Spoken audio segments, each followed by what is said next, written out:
Matei nació en la ciudad de Osorno el 11 de junio de 1925. Sus padres fueron Fernando Matei Gunkel y Luisa Aubel Renz. En 1945 ingresó a la Escuela de Aviación. Al año siguiente fue destinado a la base aérea Los Cóndores y en 1946 obtuvo su nombramiento de piloto de guerra.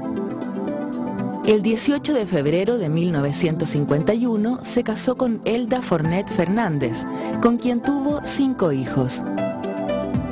En 1971 es destinado a la Comandancia en Jefe de la Fuerza Aérea y posteriormente asume como agregado aeronáutico en las embajadas de Chile, en el Reino Unido de Gran Bretaña y el Reino de Suecia con sede en Londres. En diciembre de 1973 regresa a Chile para asumir la dirección de la Academia de Guerra Aérea. 3 años más tarde es designado Ministro de Salud Pública. Tras sucesivos conflictos con el general Pinochet, el general Gustavo Lee fue destituido de la Junta de Gobierno y de la Comandancia en Jefe de la Fuerza Aérea.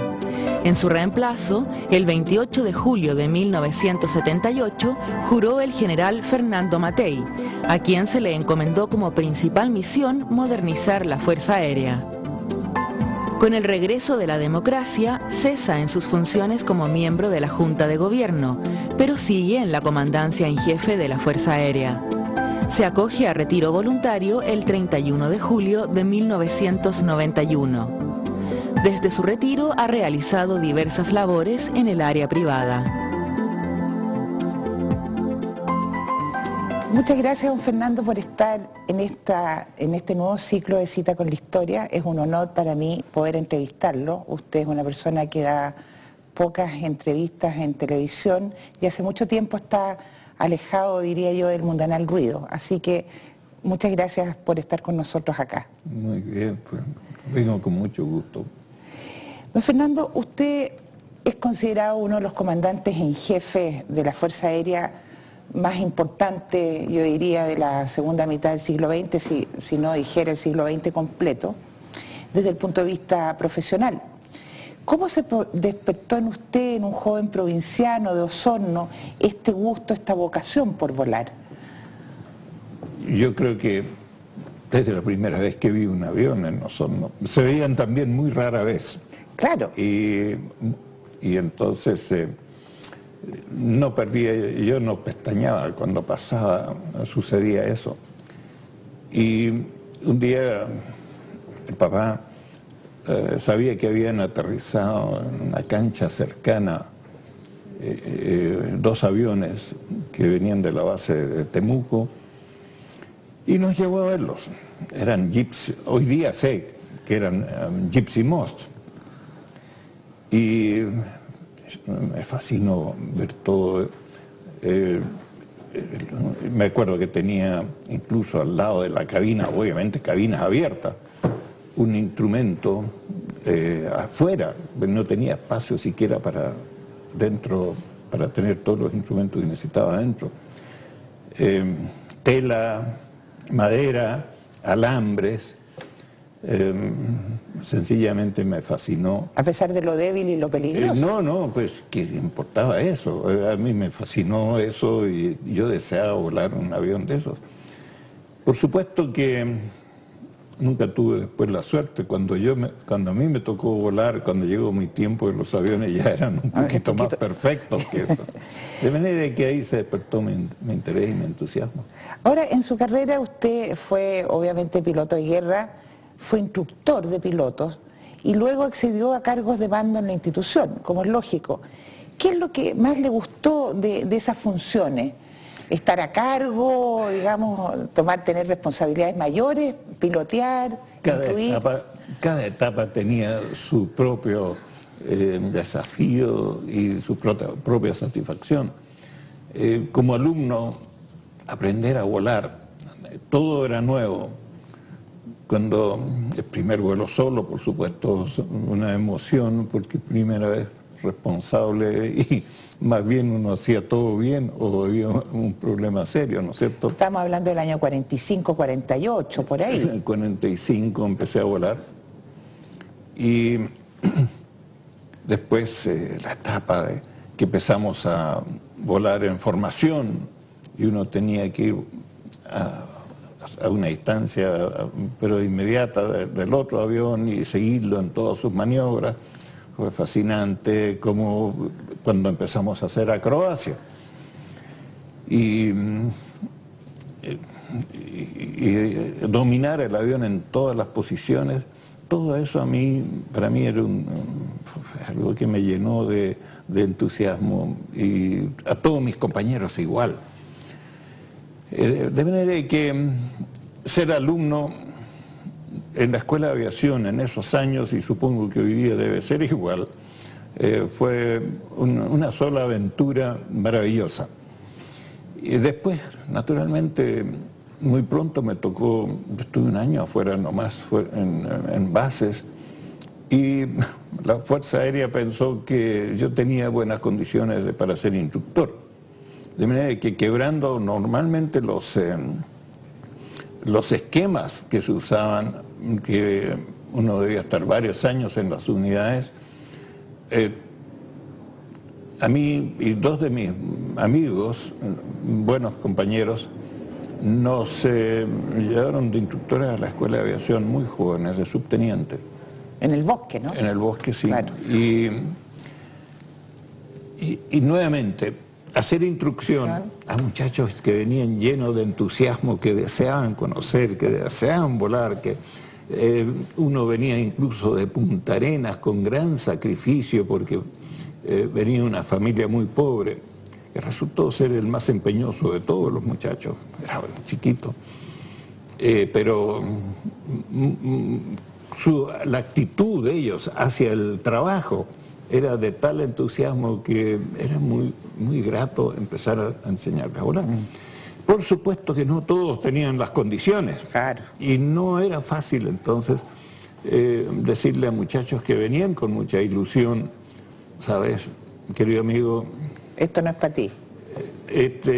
Dedícate a otra cosa, eres un excelente muchacho, tienes todas, pero no tienes voz para cantante de ópera. Ahora, usted es un alma bastante individualista, y yo siempre lo he pensado que tiene que ver con esto de ser aviador, ¿ah? A diferencia de los marinos, a diferencia de los militares, no es que no haya un tema de jerarquía, sino que los aviadores son como mucho más individuales en su cuento. ¿Es porque tienen que tomar decisiones en el avión allá arriba sin pedirle permiso a nadie?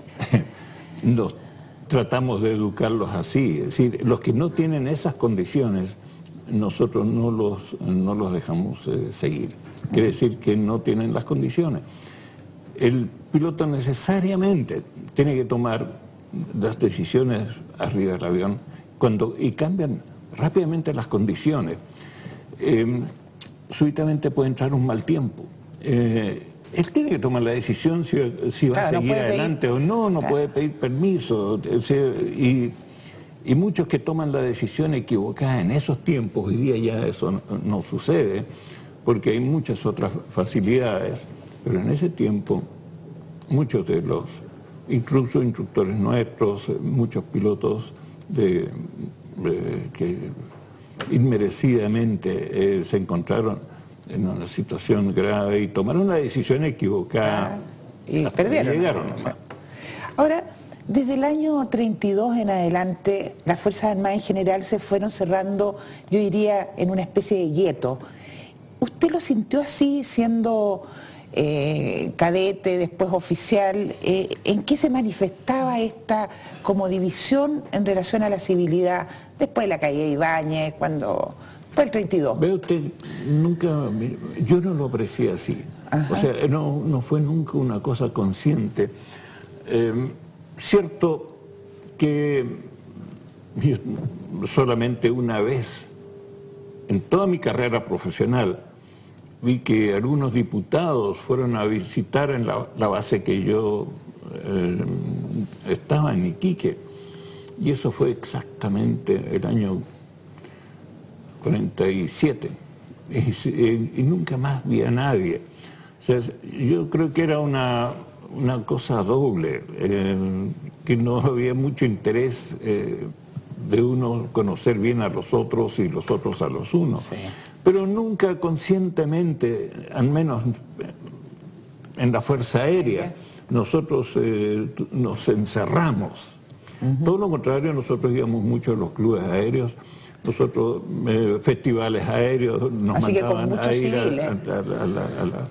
nosotros, muchos de nosotros fueron como instructores a los clubes aéreos. Yo tuve un tiempo también, pero nunca pensábamos que nos estábamos encerrando. Pero no sé, en las otras instituciones. Ahora, adelantándonos un poco... ¿Podría decir otra cosa? Sí, claro. Fíjate que nosotros también teníamos muy pocos contactos, tanto con los militares como con los marinos. Nosotros trabajábamos en lo que era nuestro trabajo, entrenarnos, formar unidades más competentes, más profesionales. En eso estábamos y no mirábamos más bien al lado. Ahora, yendo más rápidamente en el tiempo, en la década del 60, en los tiempos de Eduardo Frei Montalva, hay una insatisfacción profesional de los oficiales, tanto del Ejército, de la Marina, no sé, de la aviación, y explota en el famoso autoacuartelamiento del Tacna, ¿se acuerda? Encabezado por el general Bió. Estamos hablando del 21 de octubre de 1969, para aquellos que no recuerdan esos tiempos. ¿Dónde está usted y qué participación tuvo usted o los aviadores en ese hecho? Fue una situación bien compleja. Yo era comandante de nada menos que de la Hunter, que está del Grupo 7, que era en Santiago. 7, claro. Y nosotros estábamos en Santiago. Y nosotros todos los días teníamos en las mañanas unas reuniones previas, IP se llamaban, para ver el programa de vuelo del día, discutir las maniobras que se iban a hacer, repasarlas. Como cada uno va solo en un Hunter, las maniobras tienen que discutirse detalladamente antes. Me di cuenta que había una situación rara con los oficiales menos antiguos. No tenía idea de qué sucedía, pero un día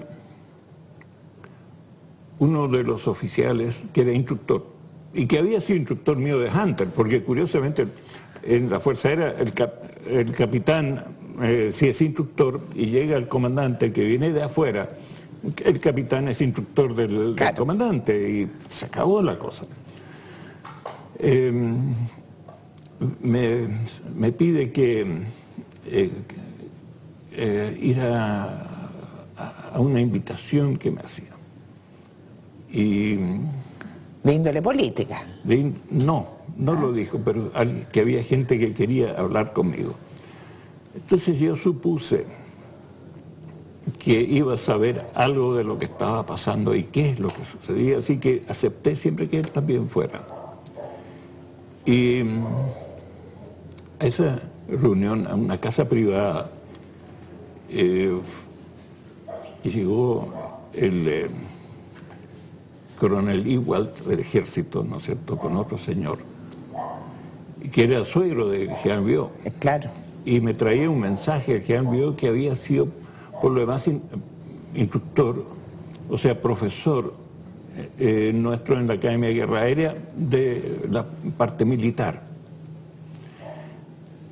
y de guerra terrestre, de manera que luego había conocido levemente y me mandaba saludos y que teníamos la gran oportunidad de participar en esta gesta, este movimiento para uno, salvar a Chile, segundo lugar, para mejorar los sueldos. Pero ha sido una curiosa mezcla. Y decía que todos los oficiales míos estaban comprometidos a través de oficiales de ejército, pero que nadie se atrevía a hablar conmigo. Tiene que haber sido un poco duro usted. Entonces le dije, mire, para eso traigo un capitán que es testigo, porque quiero que sea testigo de lo que va a suceder. Y por supuesto le dije que por ningún motivo el Grupo 7 iba a participar en esto, aunque estuvieran todos los oficiales. Yo mandaba el buque y no tenía ninguna duda de que las cosas se iban a hacer como yo ordenaba. Así que se olvidara del Grupo 7. En resumen, fui el lunes en la mañana, esto fue un día sábado, el lunes en la mañana reuní a todos los oficiales en las IP, les dije de qué lado soplaba el viento y que aquí está el Código de Justicia Militar, y les leí algunos párrafos del Código de Justicia Militar. Puse por si acaso mi revólver sobre la mesa, bien claramente diciendo: tengo el Código de Justicia Militar y esto, y no tengan ninguna duda de que yo voy a usar las dos cosas. Es decir, había todo un planteamiento muy constitucionalista de parte... Pero no puede ser de otra forma. Claro. Si el presidente Frey y el ministro de Defensa, a proposición del comandante en jefe, por decreto supremo me nombran a mí comandante de una unidad en la Fuerza Aérea de Chile, yo no puedo, ni se me pasaría por la mente traicionar esa confianza. Claro. Es imposible, jamás. Sobre mi cadáver, una cosa así no se hace. Exacto. Por lo tanto, yo entonces le dije y ahora voy a dar cuenta a la comandancia en jefe. Fui primero a hablar con el comandante, el comando... ¿Ruiz Dañó era? No, sí, no, era Max Errázuriz. Ah, Max Errázuriz, claro. Pero el comandante de Comando de Combate está un ex instructor mío y hoy día gran amigo, el general Carlos Guerratti. Le fui a dar cuenta de él primero. Y de ahí entonces fuimos juntos a hablar con el comandante en jefe. De manera que... Pero el comandante en jefe, tengo entendido, no sé, estaba... comandante, yo no sé, yo solamente sé que yo le di cuenta. Pero él está un poquito involucrado en el cuento. No sé. Sí. No tengo la más mínima idea, pero en presencia del general Guerratti yo le di cuenta de la situación, qué es lo que estaba sucediendo, y de ahí me fui a mi unidad y me quedé ahí. No me fui a mi casa en la noche, me quedé vestido de piloto, hice poner armamento a todos los aviones. Si el comandante en jefe de la Fuerza Aérea me ordenaba alguna cosa, yo iba a actuar, sencillamente. De manera que esa fue la situación y mi participación. Sí. Sí, porque generalmente el movimiento BIO se une al mundo más bien militar y no al mundo marino y de la aviación. Marino en absoluto. Ahora, ¿le inquietó a la Fuerza Aérea, a los oficiales, a usted mismo, la elección de Allende en septiembre del 70? Sí, la respuesta es sí. ¿Cuál era el ambiente en la Fuerza Aérea? Ligeramente, había tal vez uno o dos que dijeron que iban a votar, que votaron por Tomic, y lo dijeron así. No sé de nadie que hubiera votado en la unidad que yo mandaba por Allende. Que esa era la situación dentro de la Fuerza Aérea. ¿Usted tuvo dentro de los oficiales de la Fuerza Aérea, y que en ese grupo que yo comandaba? Ahora, ¿tuvo usted relación antes de irse fuera de Chile, profesional con el general Bachelet, con el coronel Ominami, antes de...? Bueno, sí, yo con Ominami lo conocí cuando yo era oficial joven, subteniente, en Colina. ¿Era menor que usted? No, él era más antiguo que yo, pero teniente. Yo era subteniente, él era teniente. Yo lo apreciaba mucho, era un hombre muy serio, muy trabajador, muy concienzudo. Yo, a pesar de que él era de defensa antiaérea, no era piloto, nosotros teníamos muy gratas relaciones personales. ¿Y con el general Bachelet? Con Bachelet más todavía. Bachelet estuvo, con él estuve solamente un año en Antofagasta, espérate, 2 años en Antofagasta. Éramos bastante vecinos y él tampoco era piloto, ¿no es cierto? Él era oficial de administración, de finanzas. Pero yo lo conocía solamente de referencias por lo demás, todas muy positivas. ¿Estaban comprometidos políticamente? No, nosotros no hablamos de política, nunca hablamos de política, ni una sola vez. Sí, muy en general, pero no de políticas partidistas, o yo soy partidario de esto. Eso no era tema de conversación en la Fuerza Aérea. No era sencillamente un tema de conversación. Hablábamos de otras cosas de la Fuerza Aérea. ¿Ni siquiera en los momentos más álgidos del gobierno de la Unidad Popular? Estamos llegando a un paso más allá. Un paso más allá. Yo estaba contando en Antofagasta, cuando nos hicimos amigos. Ahí hablábamos más bien de asuntos filosóficos, históricos, cosas de ese tipo. Los dos conversábamos bastante. Nos agradaba conversar, así como me agrada conversar contigo. Gracias. Es una cosa grata. Son un hombre despierto, vivo, grato, positivo. Y después sí, cuando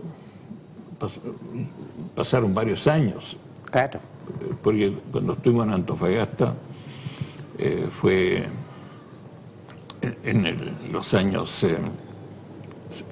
60. Ahí ya empezamos a hablar. Yo lo iba a ver siempre a la oficina. Él era más antiguo que yo, por supuesto. Cuando yo estaba en Santiago o pasaba por el ministerio, siempre lo iba a ver. Y ahí hablábamos, y ahí a veces sí, claro, hablábamos de política. Y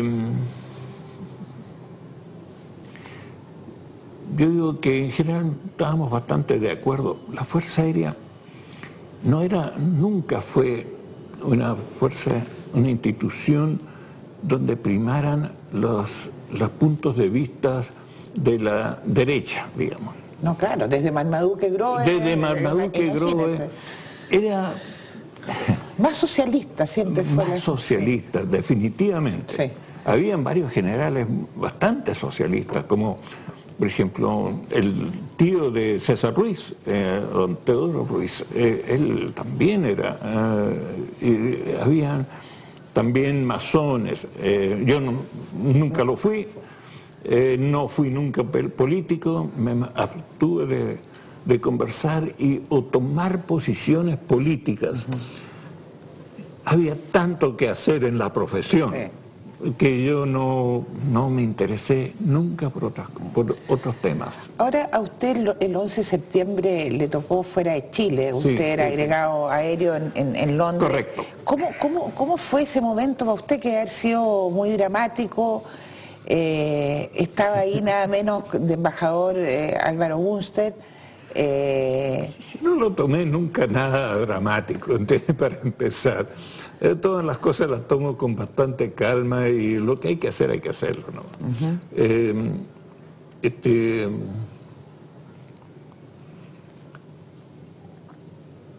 Yo estaba también, no era el más antiguo, formamos parte los militares, obviamente, no había agregado del ejército, pero la Marina estaba muy representada con oficiales mucho más antiguos que yo, almirante, y él era el que tenía que tomar las decisiones. Claro. Y por supuesto, ¿no? Conversamos las cosas y había que hacer lo que se hizo, ¿no? Con el embajador Bunster nunca tuvimos ninguna relación más allá de la estrictamente formal. Él era yo lo aprecio como un hombre muy inteligente, por cierto, muy culto, muy preparado. Pero en lo personal no era un hombre al que uno se pudiera acercar. Y menos siendo usted militar, digamos.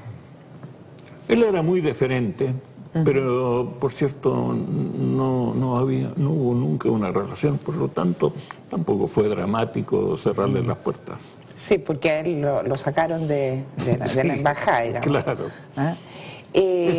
Sin nadie lo sacó, él no estaba ahí. Ya. De manera que decidió no ir y tampoco lo habríamos dejado entrar.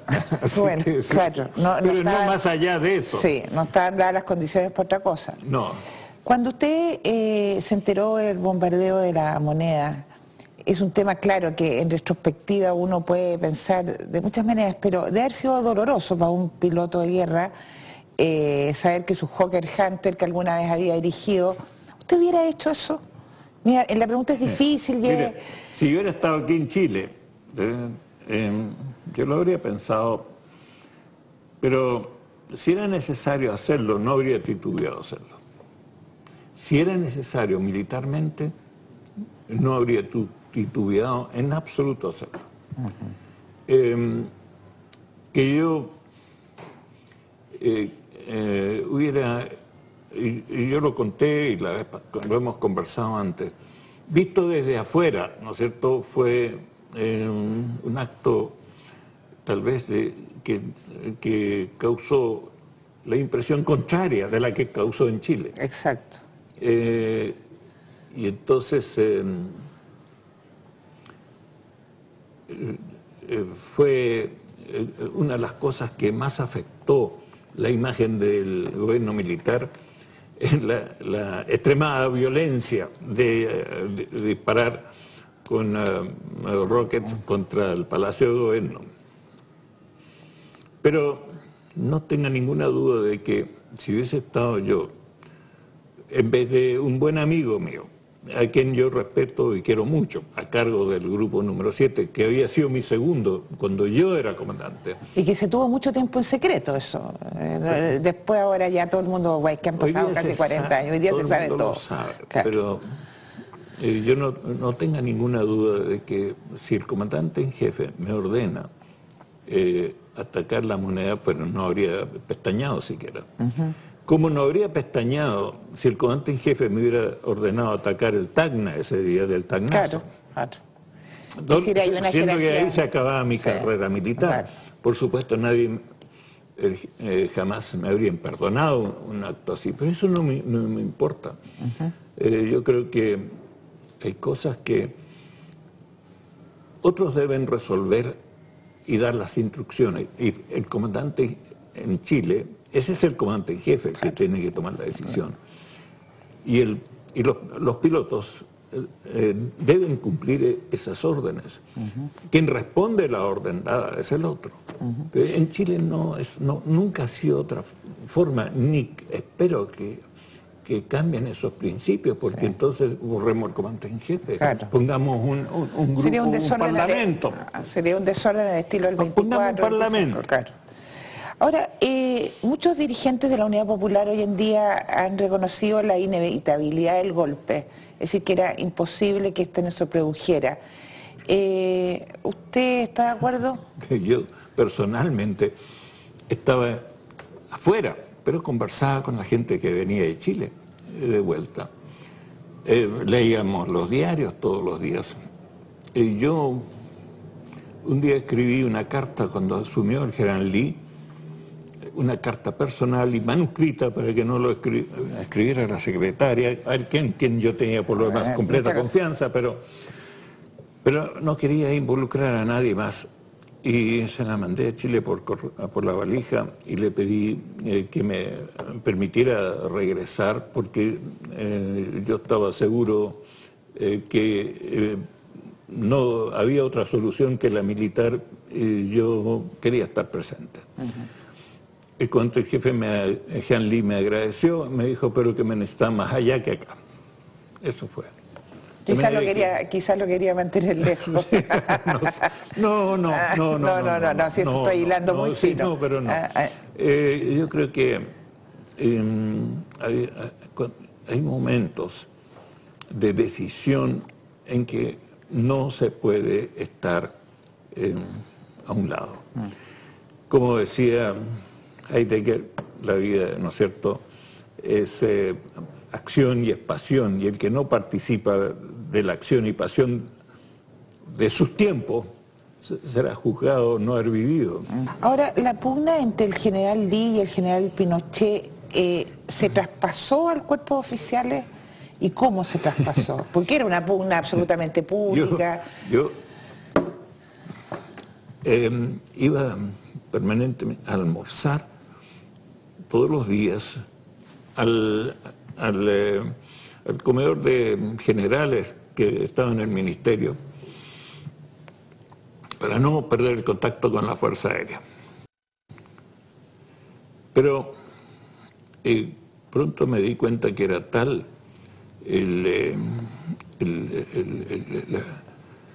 la animadversión.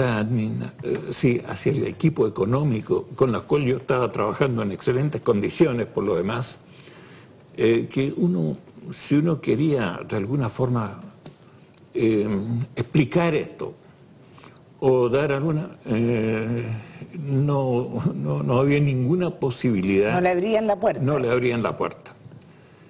Entonces yo decidí ya no ir a almorzar, porque me podía desmotivarme. Yo estaba 100% cumpliendo, trabajando con todo el empeño y el cariño en fijar la ruta, por un lado, conocer bien salud, ir, trabajar, hablar en los hospitales, explicarles la situación que se estaba viviendo, que no podíamos arreglar las cosas con más plata, porque en ese momento Chile estaba en un problema económico muy serio. Había en la crisis, el alza del petróleo, el cobre valía menos que un cobre, ¿no es cierto? No es como hoy día. Y entonces estábamos muy mal económicamente. Entonces uno tiene que dar la cara. Sí. Como ministro tiene que ir y decirle otro vendrá después a traerle las buenas noticias. Exacto. Hoy día yo soy el que trae las malas noticias, ¿no? Pero sí les quiero decir cómo nosotros apreciamos el trabajo que ustedes realizan y lo importante que es para toda la gente. Después de 2 años usted en el ministerio, en el año 78, que dicen que Gonzalo Vial habla siempre en sus libros del año horrible, fue el peor año para el gobierno militar, entre otras cosas por la cuasi guerra con Argentina, pero sobre todo por un tema que a usted lo llevó a la comandancia en jefe, que fue la salida del general Lee. ¿En qué circunstancias se convierte usted en comandante en jefe? Y le pregunto esto en forma muy directa, porque algunas personas hablan del tema de la lealtad, como un tema básico, y se lo digo con la honestidad y con el cariño que nos tenemos, que muchos han pensado que esa posición suya de asumir la comandancia en jefe fue un acto desleal. Yo tengo mi opinión al respecto y me gustaría que usted se extendiera un poco en su concepto de lealtad y por qué aceptó ese cargo. Mire, yo creo que hay varios factores que considerar. La lealtad creo que empieza diciendo las cosas a la persona con quien uno, con su jefe, si uno está en desacuerdo, decirlo, hacerlo presente, y eso lo hice presente una vez en privado y una vez por lo menos en un consejo aéreo en forma muy clara. Precisamente cuando el general Lee nos dijo de que no era posible que Jean Pinochet siguiera como presidente y que él iba a hacer todo lo posible por derribarlo. Fue una muestra de confianza muy grande de Jean Ly, ¿no es cierto?, hacia sus cuerpos generales. Se supone que debía haberme quedado callado, pero no lo hice, porque creo que si uno no habla en la oportunidad exacta, entonces esto, ahí está la deslealtad. La deslealtad está, en ese momento yo le hice presente las consecuencias que eso traería. Mencioné también la opinión que traía desde Europa un embajador de un país amigo, y qué es lo que no iba a bastar por ningún motivo que solamente se sacara a Pinochet, que el gobierno militar era absolutamente inaceptable y que debía volverse a la situación anterior, y que si en este momento nosotros nos dividíamos, las consecuencias iban a ser de la destrucción del único gobierno que en ese momento era capaz de mantener en Chile una política. No se habían organizado en ninguna parte nada todavía que pudiese algún día, como la Concertación, cuando empezó a organizarse, exacto, empezar a hacer una alternativa, claro, de gobierno. En ese momento no había alternativa, claro, de gobierno. Estamos en 78, ninguna. Sí. De manera que en ese momento este único gobierno todavía posible en Chile se dividiera y se peleara entre nosotros, a mí me parecía una situación verdaderamente trágica. Un paréntesis, ¿la lucha era una lucha eminentemente de poder? No sé. ¿Sabes qué más? Eran totalmente como personas y las ideas que las seguían eran completamente no compatibles. Y yo lo siento mucho, pero eso con eso no tengo nada que ver yo. Que Jean Ly se peleara con Jean Pinochet, ese era un problema, como digo, les decía yo, es una pelea de perros grande. Yo no entraba en esa categoría, pero por ningún lado. De manera que es un problema entre los dos. Él quedó solo, él quiso echar abajo. Por lo demás, es una cosa hoy día conocida, hasta su viuda dijo en una entrevista en el Mercurio, ¿no es cierto?, con todo, que Gustavo siempre sentía que debía derribar la Junta, echarla, porque no estaba cumpliendo como debía. Entonces, eso nadie discute que de eso se trataba hoy día, ya no se puede discutir. Enseguida, en cuanto a lealtad, naturalmente hay jerarquías, ¿no? La primera lealtad para mí, para algunos es Dios, ¿no es cierto? Para mí es la conciencia que Dios me dio. Yo no puedo actuar contra mi conciencia, imposible. Segundo lugar, está la patria, Fuerza Aérea en este caso, y las personas vienen después. Con las personas cumplí demostrando claramente que yo no estaba en el camino de echar a Pinochet, que yo no lo estaba, lo dije y después me fui, y de ahí me fui.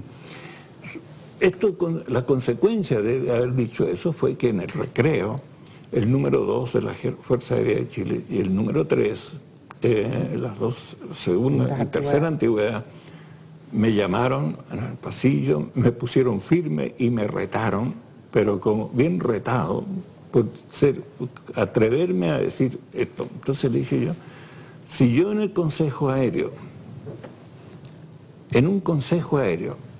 en que se está tratando una cosa tan grave y seria como esta, yo no puedo decir respetuosamente lo que yo pienso, entonces estoy de más acá, con permiso, y me fui. Y me fui al Ministerio de Salud. Y esto fue 2 o 3 días antes. ¿Cómo fue su relación ahora ya como colega, entre comillas, con Pinochet dentro, ya usted comandante en jefe y por lo tanto miembro de la Junta de Gobierno? Sí, nunca fuimos colegas. Él era presidente de la Junta, ya era en ese momento presidente de Chile. O sea, donde éramos colegas era en la parte de la Junta, de la legislación. pero él era ejecutivo, sí. Y entonces yo ya no pertenecía al ejecutivo. O sea, éramos colegas cuando nos sentábamos a firmar leyes o discutir leyes, ahí sí éramos colegas. Y ahí la relación era muy agradable, muy suelta.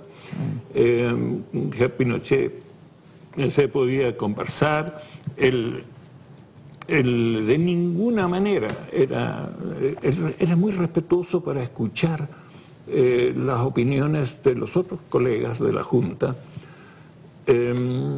Más de una vez él aceptó los puntos de vista. Muchas veces el que más hablaba ahí era el almirante. Por supuesto, ellos tenían la misma edad, habían sido compañeros en el colegio. Yo soy... Usted era mucho menor. 10 años menor. Claro. Entonces, yo a veces hablaba cuando me parecía que era importante, y si no, no hablaba. Es súper conocido, se lo tengo que preguntar porque es muy distinto escuchárselo que leerlo.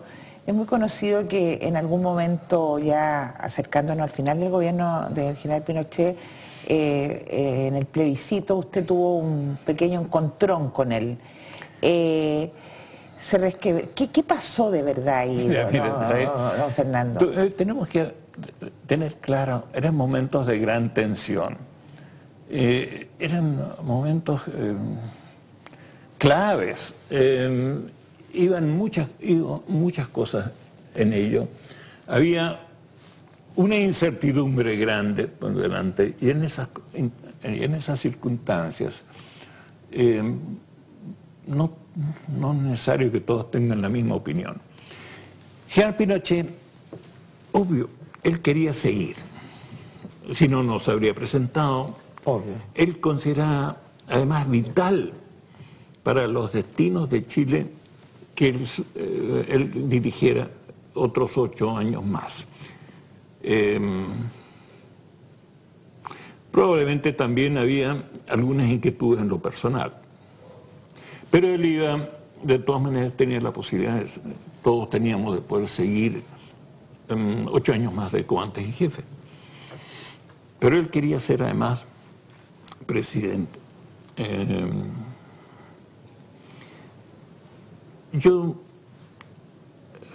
Si él hubiera ganado, yo hubiera sido el que lo habría apoyado eso hasta las últimas consecuencias, porque habíamos jurado cumplir con la Constitución. De manera que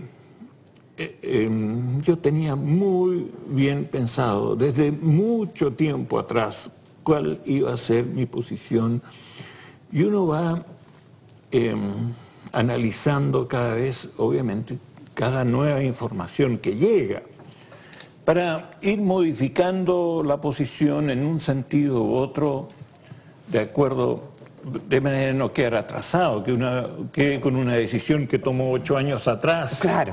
Y de ahí no lo mueve nadie. No soy así.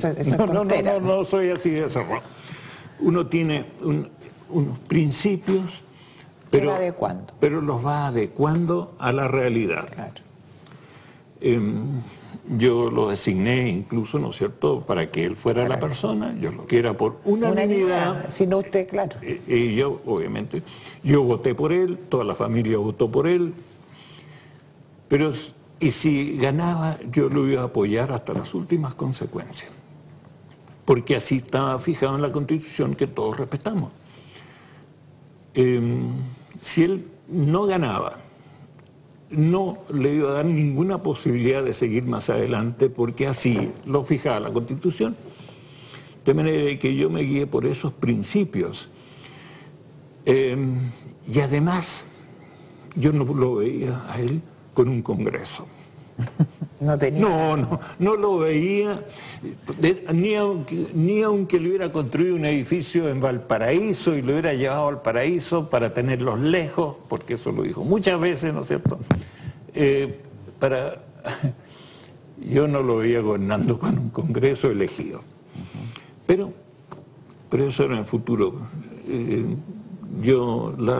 Mi reacción fue estrictamente una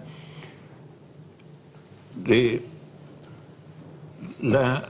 seguir una línea constitucional clara que yo, por lo demás, en muchas entrevistas había señalado que los chilenos iban a elegir si el gobierno militar iba a seguir o no. Por eso muchos pinochetistas no lo quisieron durante un tiempo usted, pues, justamente por eso. Pero es que mi lealtad es a otra cosa, no a la persona. Sí. Si él hubiera ganado, yo habría sido con él. Si no ganó, mala suerte. Don Fernando, usted se mantuvo como comandante en jefe con don Patricio Aylwin. ¿Cómo fue su relación con él? Es un gran señor y caballero. El presidente Aylwin me invitó a seguir. Es el único al que invitó a seguir. Y él lo hizo presente así cuando lo fuimos a saludar a la delegación y él ahí delante de los otros me pidió que yo lo acompañara. Y yo le dije, conforme por un tiempo, desde un comienzo, porque hay otra cosa que yo también se lo había dicho al general Pinochet, y fue el día exacto en que se inauguró el monumento a José Miguel Carrera, como primer comandante en jefe del ejército.